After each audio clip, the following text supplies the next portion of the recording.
자, 4주차 이 두 번째 시간에는 색채 표준에 대해서 학습을 해보도록 하겠습니다. 이번 시간의 학습 목표는 색채 표준에 대해서 배우기 때문에 색채 표준이 무엇인가 라는 것을 정확히 이해하는 것이 목표가 되겠고요.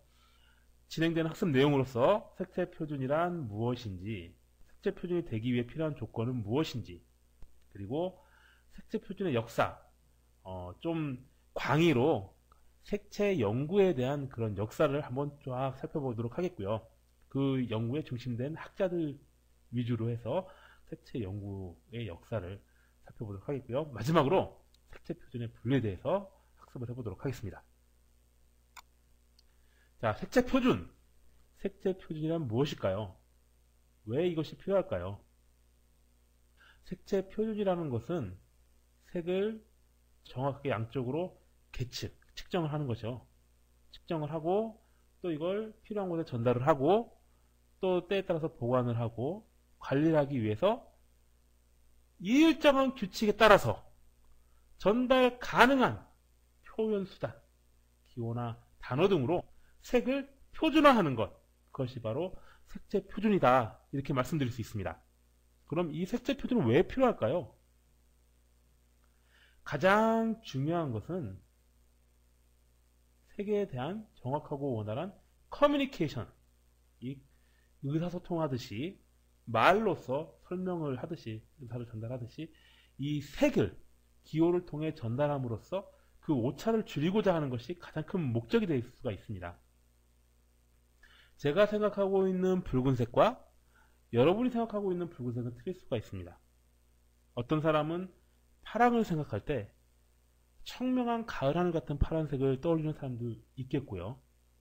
어떤 사람들은 해가 뉘엿뉘엿 지어가고 있는 저녁에 느껴지는 그런 프로시안 블루 같은, 인디고 같은 그런 쪽에 가까운 블루를 청색이라고 생각하는 분들이 계실 수도 있습니다. 그렇기 때문에 색에 대한 원활한 커뮤니케이션, 정확한 의사소통을 위해서 색채 표준이 필요한 것이겠고요. 다음엔 일관성을 확보하기 위한 그런 목적으로 색채 표준이 필요합니다. 그래서 과학적이고 객관적으로 활용할 수가 있겠죠. 뭔가 일관성 있는 규칙에 따라서 색채를 활용을 하면. 그리고 측정하고 계산을 하는데, 또 추정하고 예상을 하는데, 다음엔 이 색과 이 색은 이런 식으로 표현이 되는데 그렇다면은 나는 그 중간쯤의 색을 쓰고 싶다 했을 경우에는 그 중간 색을 어떤 식으로 표현할 수 있는지, 혹은 어떤 기호가 나왔을 때 이것은 요 정도 색이겠구나 라고 깨달을 수 있는 정도의 추정을 하고 예상할 수 있는 그러한 기호가 필요하다는 거죠. 색채에. 단순히 붉은색이면은 뭐 이거보다 약간 더 노란 붉은색 이런 것이 아니라 정확하게 추정하고 또 비교적 정확하게 예상할 수 있도록 하기 위해서 색채 표준이 필요하겠고요. 또 그런 색채를 보관하고 유지하고 관리를 하기 위한 그런 목적이 되겠죠. 이런 다양한 목적 때문에 색채 표준이 필요하겠죠. 그렇다면 이렇게 색채 표준을 정하기 위해서는 어떤 컨디션이 필요하냐, 무엇이 전제가 되어야 하느냐, 이런 기본 조건을 한번 살펴보도록 합시다. 일단은 커뮤니케이션을 위해서 하는 것이기 때문에 내국인뿐만 아니라 외국인도 이 기호를 통해서 이 색이 어떤 색이구나 라는 것을 알 수 있도록 해줘야겠죠. 그래서 국제적인 기호를 활용하는 것이 좋겠다. 국제성이 필요하고요. 그리고 이 기호를 봄으로써 이건 어떤 색이겠구나 라는 것을 전달해줘야 되겠죠. 그렇기 때문에 색의 특성을 나타내는 세 가지 속성, 뭐죠? 명소체도 색상. 이 세 가지 속성이 나타나서 사람들이 이것이 무엇이겠구나 라는 것을 예측할 수 있어야 되겠죠. 그리고 과학적이어야 한다는 것입니다. 과학적으로 표현이 돼서 사람들이 합리적으로 받아들일 수 있도록. 그리고 등보성, 간격이 일정해야 된다는 거죠. 등간격, 등보성, 색채 간의 그런 간격들이 사람이 지각을 할 때 혹은 측정을 할 때 일정한 간격이 되어야 한다. 그것이 등보성이 되겠고요. 그 다음에는 배열이 규칙적이어야 한다는 것입니다. 규칙적인 배열이 필요하고, 이게 실용성이 있어야 되는 거죠. 일단은 실제로 활용하기 위한 것이기 때문에 실용성이 있어야 된다. 실용화에 용이해야 된다. 이 실용화가 용이해야 된다는 것은 재현이 가능해야 된다는 것이죠. 이 표준색에 맞춰서 이 표준색을 적용할 수 있도록 원료를 사용하든지 아니면 다른 방법을 어떠한 방법이 되었건 간에 실제적으로 그 표준화된 색을 적용할 수 있도록 재현이 가능해야 된다는 것, 그리고 해독이 가능해야 된다. 기호로 표시되어 있는 요것들이 무엇을 의미하는지 깨달을 수 있도록 해야 된다는 것, 그리고 이 색채 표준의 용도가 함께 고려가 되어야 된다는 것이죠.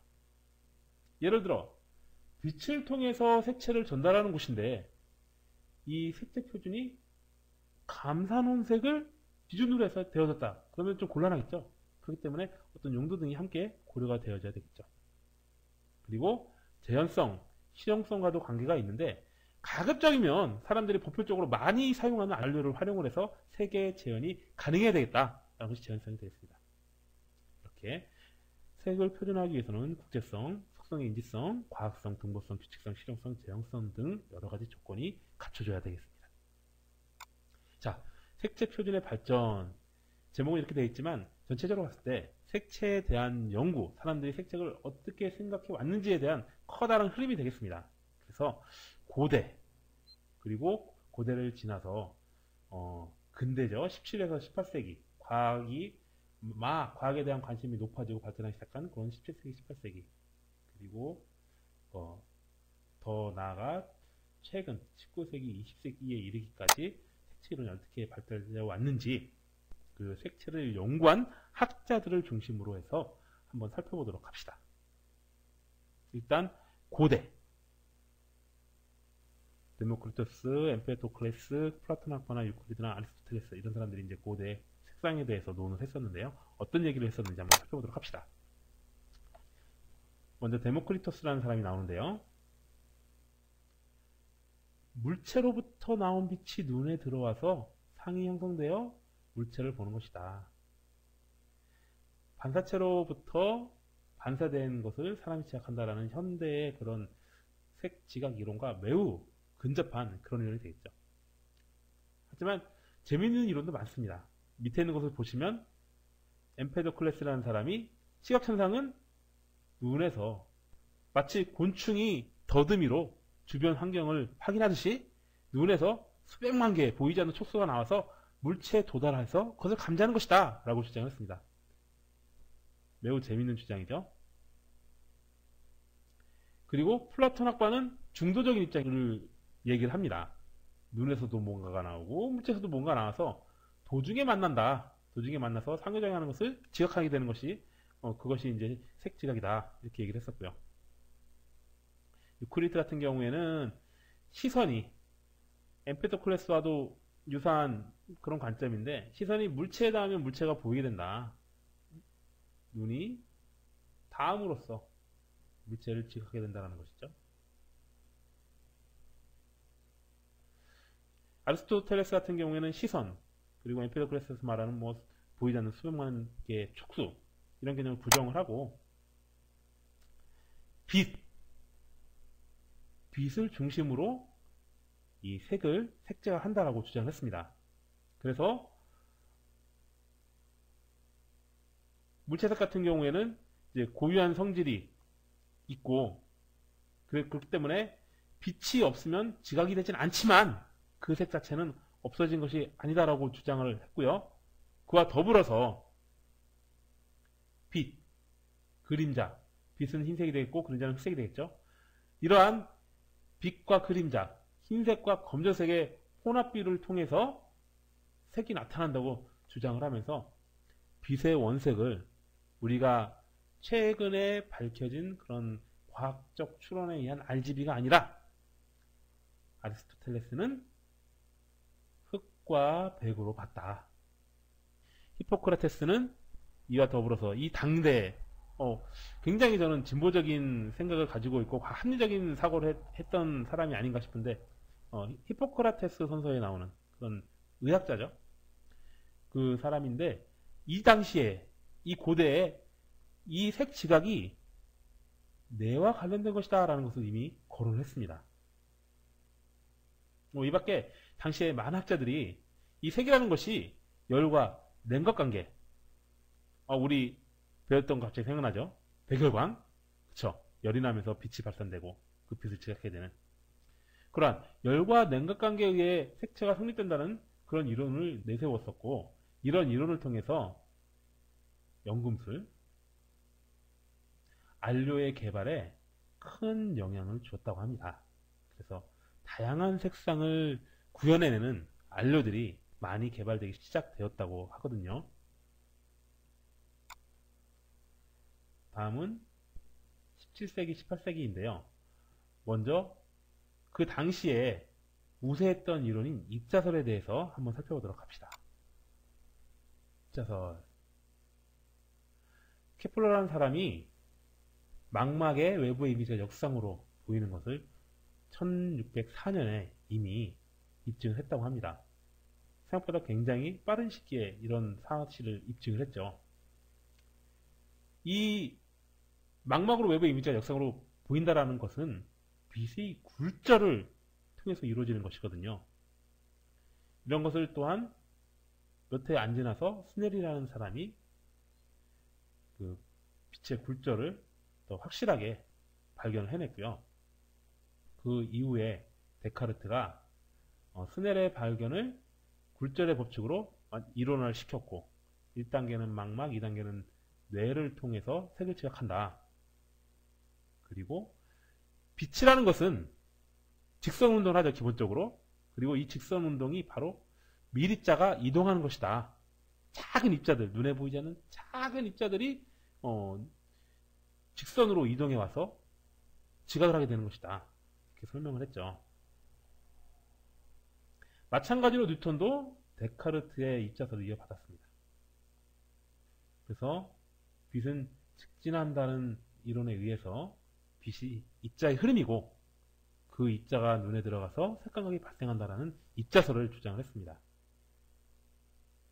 이 뉴턴이라는 사람이 아시다시피 만류인력의 법칙도 발견을 하고 굉장히 당대에 명망이 있는 그런 학자였기 때문에, 물리학자였기 때문에 이 사람의 이론이 거의 절대적인 영향력을 가졌다고 해요. 그래서 파동설은 빛이 전파 같은 소성을 지녔다는 파동설은 입자설에 눌려서 17, 18세기는 거의 입자설이 우세한 그런 시대였다고 합니다.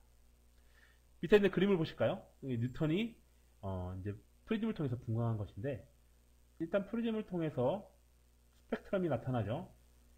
이런 스펙트럼이 나타나는데, 이런 한번 이렇게 분광된 그런 파장은 다시 분광되지 않는다라는 사실을 또 뉴턴이 발견해냈다고 합니다. 실험을 통해서. 자, 그러면은 이 동시대에 입자설과 대립을 한 파동설은 어떤 것이었는지 한번 살펴보도록 합시다. 이것이 되겠죠? 밑에 있는 파동설. 그리말디와 호이긴스라는 사람이 파동설을 주장을 했는데요. 그리말디라는 사람은 빛이 반드시 직진하는 것이 아니다라고 주장을 했어요. 왜 그랬을까요? 이 사람은 회절현상을 발견했습니다. 빛이 마치 전파나 소리가 직진을 하지 않고 뒷면까지 굴절을 통해 되돌아가는 그런 현상을 보이듯이, 빛도 역시 어떠한 그림자를 그대로 있는 그대로 형성하는 것이 아니라 파장에 의해서, 또 회절되는 현상에 의해서 이런 식으로 바깥으로 빠져나가는 그런 현상이 있다는 것이죠. 그래서 빛도 역시 소리의 진동처럼 주파수가 달라지면 색이 달라지는 것이다 라는 그런 생각을 했다고 합니다. 호이겐스라는 사람도 빛이 일종의 파동이다 라는 주장을 했고요. 이 사람이 특이한 것은 공기 중에 에테르가 존재하고 있다라는 그런 얘기를 했다라는 것입니다. 이해하기 쉽게 말씀드리면, 이런 진단 실험을 해보신 적이 있죠?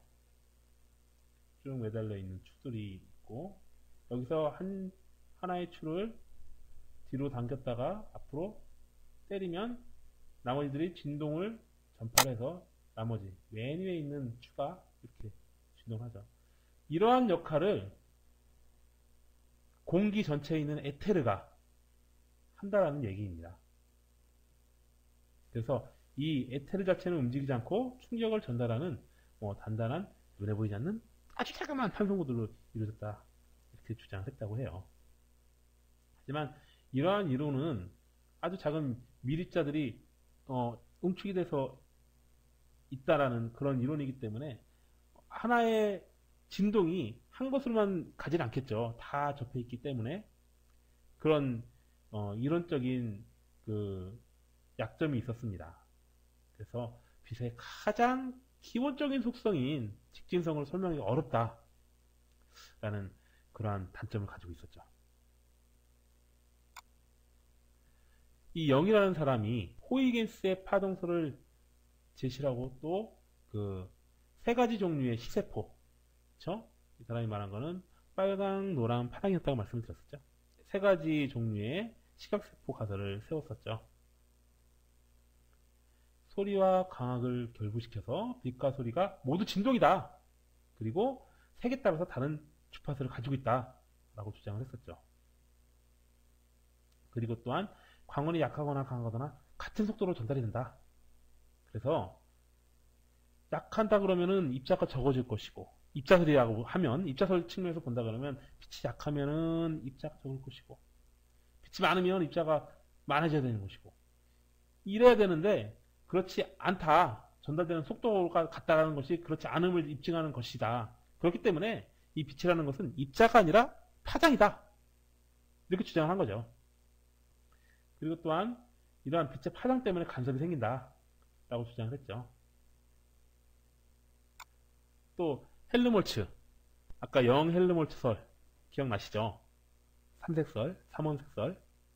헬름홀츠 3종의 시신경을 전제로 해서 신경들은 감지하는 색감 이외에, 그러니까 우리가 흔히 생각하는 적색, 녹색, 청색, 그 색이 모여져서 흰색을 볼 수가 있죠. 그 색들이 합해진 값으로. 그 흰색 값은 단지 그 색, 삼색뿐만 아니라 다른 색들을 통해서도, 다른 세 가지 색의 합을 통해서도 백색을 만들어낼 수 있다. 백색을 인지할 수 있다 라고 만들어냈었죠. 그리고 이런 이론들을 앞서 설명한 영의 이론과 자신의 이론을 결부를 시키면서 영 헬름홀츠 예론, 영 헬름홀츠설, 삼원색설, 이런 설들을 주창했습니다. 프린이라는 사람은 빛의 회절 이론과 빛의 파동설을 완성했다고 하고요. 웩셀 같은 경우에는 수학자입니다. 그래서 색채를 수학의 논리를 적용을 해서 색채 수학이라는 그러한 이론을 정립했다고 하고요. 마찬가지로 다양한 색상으로 백색 구성이 가능함을 주장을 했고, 또 눈의 수용기에 대한 연구를 해서 수용하는 것이 빛을 감지하는 그런 망막의 세포가 기본 원색인 RGB에 가장 적합하다는 것을 또 주장했습니다. 세브리라는 사람은 색채의 대비 현상을 연구해서 색채 조화론을 발전시켰다고 하고요. 또 괴테 같은 경우에는 어떤 색채 심리 쪽에 많이 연구를 했던 것으로 그렇게 나타나 있는데요. 뉴턴의 이론에 대해서 반대의 이론을 냈다고 해요. 빛은 자연 그대로 봐야 하고, 뉴턴처럼 프리정화선을 통해서 결코 이렇게 색을 분리해내고 또 좁은 틈으로 해서 다시 보고, 이런 빛을 도입해서는 안 된다라고 주장을 했다고 해요. 그리고 물리적 측면뿐만 아니라 생리적인 인간의 내면성을 무시해서는 안 된다.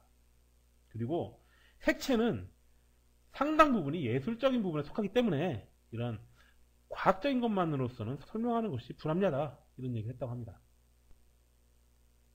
푸코에 한번 볼까요?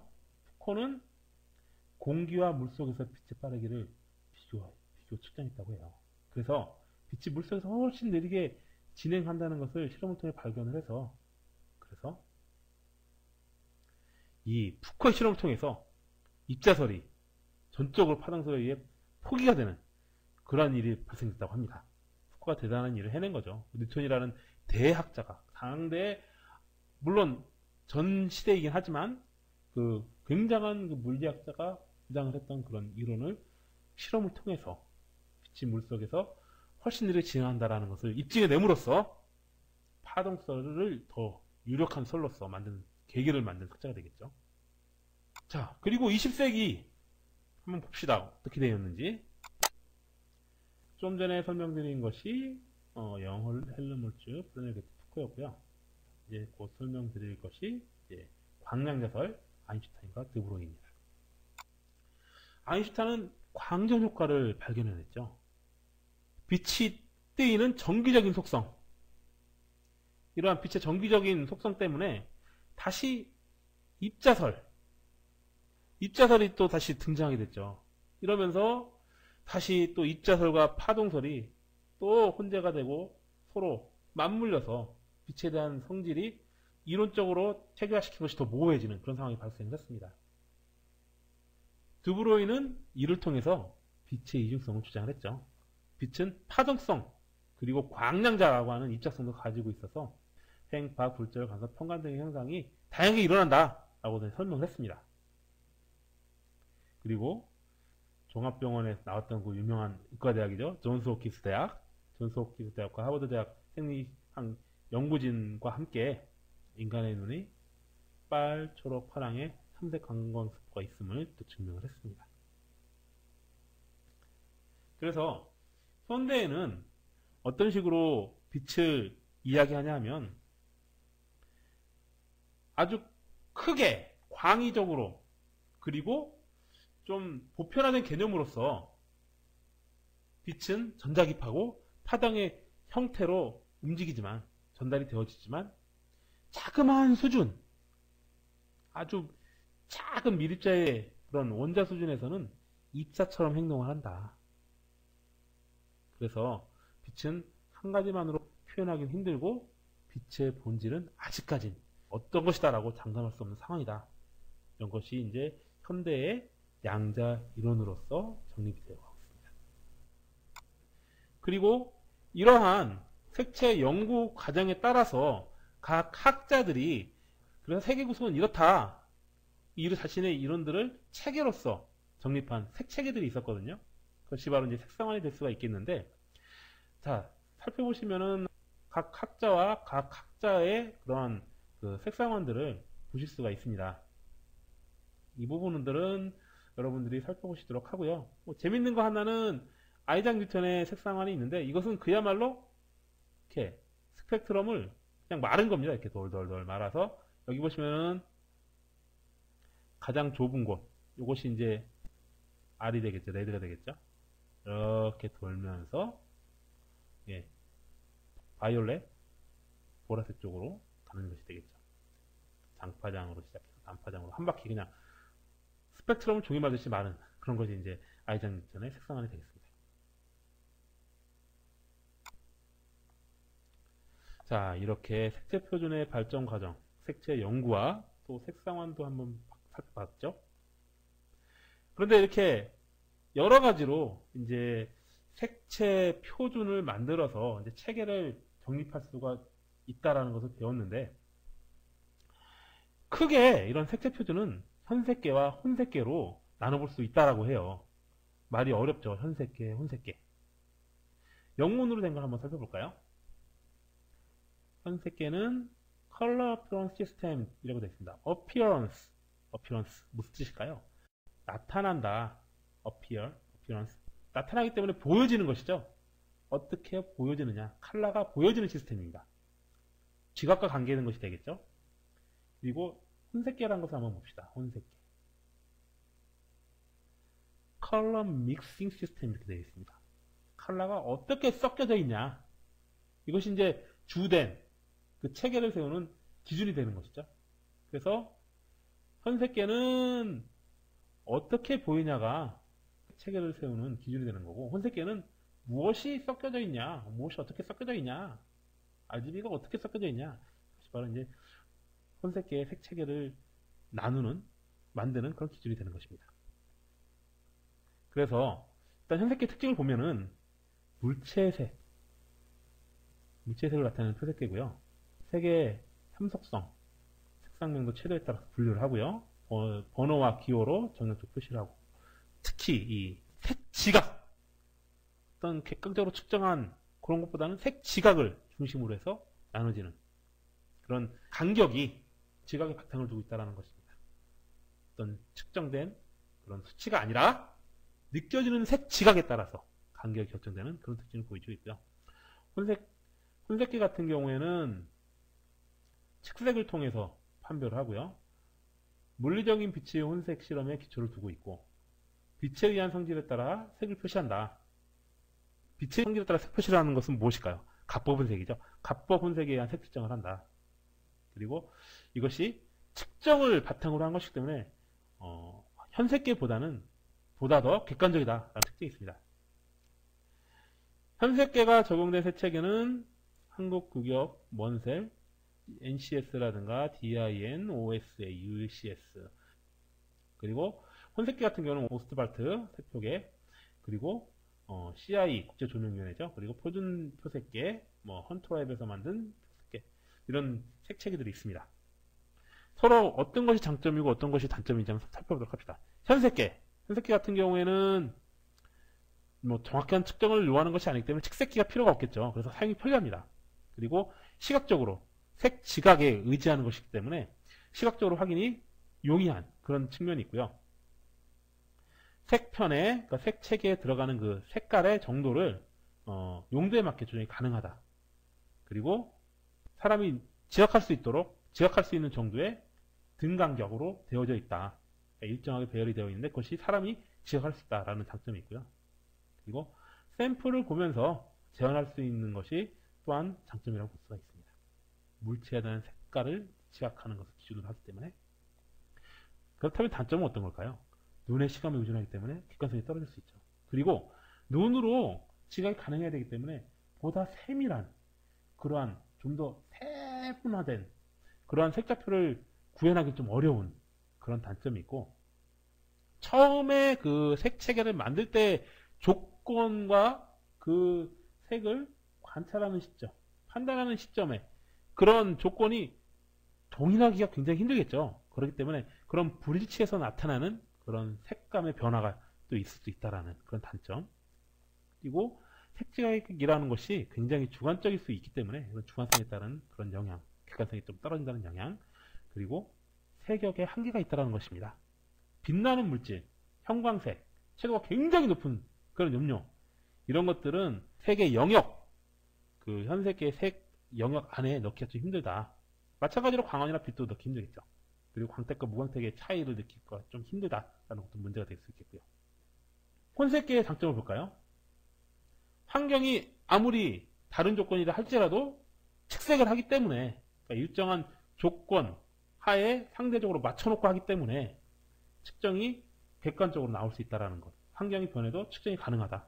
어떤 환경이 어떻든지 간에 제대로 된 값을 측정할 수 있다는 그런 장점. 정확한 측정이죠. 색표계 간의 정확한 변환이 가능하다. 그러니까 혼색계를 사용한 다양한 색표계가 있는데 그러한 색표계를 다른 색표계로 변환하기 쉽다는 거죠. 정확한 수치가 있기 때문에. 수치를 푸기 때문에 변색, 탈색 등의 물리적인 영향이 없다는 것도 장점이 있습니다. 단점이 있죠. 현색계는 지각을 중점으로 하기 때문에 분명히 지각적으로 간격이 느껴집니다. 색과 색 사이의 차이를 느낄 수가 있는 반면에 지각적 등보성이 없다라는 것은, 이것은 순전히 수치적인 차이를 가지고 간격을 낸 것이기 때문에 그런 지각하는 것이 좀 틀리고 지각하는 것이 좀 맞지 않더라도 수치상으로는 간격이 맞을 수가 있는 거죠. 반대로 말하면 수치상으로는 간격이 맞지만 색과 색의 차이가 나지만 그 색을 느끼는 데에는 그 수치만큼의 차이를 못 느낄 수 있다는 거죠. 사람의 지각적 능력이 한계가 있기 때문에. 그래서 지각적 등보성이 없다는 단점. 현색계 색표와 차이가 굉장히 크다라는 점, 수치를 나타낼 수 있는 기계가, 측정할 수 있는 기계가 필요하다는 단점, 그리고 감각적으로 검사할 경우에는 마찬가지로 이제 지각적 등보성이 없기 때문에 오차가 발생한다는 것, 수치 구성으로 인해서 색의 감각적인 느낌이 상당히 저하가 될 수 있다는 그런 단점, 그리고 어떤 사용하는 방식이라든가 측정하는 방식이라든가 광학이라든가 반사, 광택 등을 어떤 지정된 규격대로, 산업 규격대로 해야 된다. 좀 갑갑할 수 있는 그런 단점이 있죠. 두 번째 시간에는 이렇게 색채 표준에 대해서 공부를 해봤습니다. 색채 표준이란 무엇인지 정의를 살펴봤고요. 이 색채 표준을 만들기 위한 조건, 컨디션, 국제성, 속성인지성, 과학성, 등보성, 규칙성, 실용성, 재현성이라는 이러한 조건들에서 살펴봤고요. 그리고 색채 표준의 역사에 대해서도 살펴봤습니다. 입자설에서 파동설로 또 강령자설로 변해가는 그러한 색채 이론, 색채설 살펴봤고요. 마지막으로 색채 표준을 크게 분류할 수 있는 현색계와 혼색계에 대해서 살펴보았습니다. 다음 시간에는 색채계로서 가장 대표적인 예로서 활용되고 있는 원셀 색채계에 대해서, 또 그 암호 같은 기호를 어떻게 해석할 수 있는지에 대해서 학습하도록 하겠습니다. 그러면 다음 시간에 뵙도록 하겠습니다. 수고하셨습니다.